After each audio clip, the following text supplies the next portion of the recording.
Alors, le cancer ORL ou VADS, voie aérienne et digestive supérieure, est le 6e cancer le plus fréquent dans le monde et il représente 5% de tous les cancers, Sophie. Ouais, on l'a vu, hein, l'alcool et le tabac sont les principaux facteurs de risque. On sait que 85% de ces cancers sont dus au tabac. Mais vous l'avez vu, c'est très récent, il y a une nouvelle donne qui est arrivée, c'est l'apparition de l'infection à papillomavirus. Alors pourquoi est-ce qu'on n'en avait jamais parlé jusqu'à présent? Alors ce qu'il faut savoir, c'est que ces papillomavirus sont extrêmement répandus, mais qu'il n'y a qu'un seul sous-type de ce papillomavirus qui peut provoquer les cancers de l'utérus et les cancers ORL. Toujours est-il qu'effectivement, il n'y a pas d'attitude claire aujourd'hui des pouvoirs publics comme les campagnes anti-tabac, anti-alcool. Là, c'est plus difficile. On se souvient quand même, pour la petite anecdote, de l'acteur Michael Douglas, hein, qui, révélant son cancer de la gorge, déclarait qu'il était dû à des pratiques sexuelles orales multiples avant de se rétracter quelques mois après. Bref, on le sait, il y a cette campagne d'information et de vaccination qui incite les jeunes filles à se prémunir. On va voir l'affiche du papillomavirus en se faisant vacciner. Voilà, le vaccin, c'est Gardasil.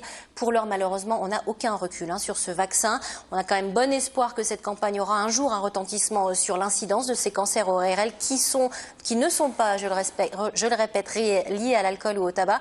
Et d'ailleurs, il n'est pas exclu qu'un jour on vaccine même les garçons.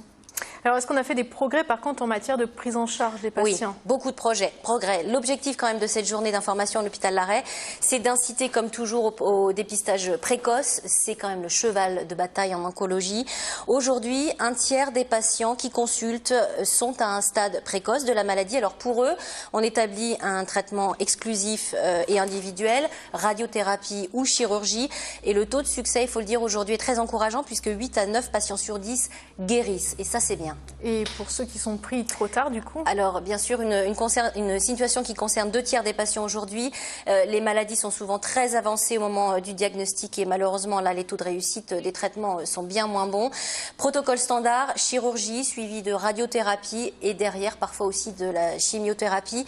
Il faut noter que ces cancers ORL sont à haut risque de récidive, d'où la nécessité absolue d'interrompre des sevrages des addictions de l'alcool et du tabac pendant le traitement, évidemment. Alors les patients, il faut le préciser, ont dans tous les cas une aide psychologique qui leur est prodiguée dès le diagnostic. On a tous l'image de ces patients qui sont trachéotomisés. Est-ce que tous les cancers sont traités de façon aussi invasive? Alors c'est là finalement, on peut dire, où les progrès sont les plus significatifs. On a vu quelques images de l'hôpital qui nous sont fournies par le CHU de Toulouse. Depuis 4 ans, on pratique la chirurgie robotique. On va passer désormais par la bouche et non plus ouvrir la trachée pour enlever ces tumeurs. Donc ça, c'est un gros progrès. Et puis énormément de progrès aussi en radiothérapie. On traite vraiment la tumeur malade et on essaye d'éviter de garder sains tous les organes qui sont autour. Ça, c'est quand même un gros progrès.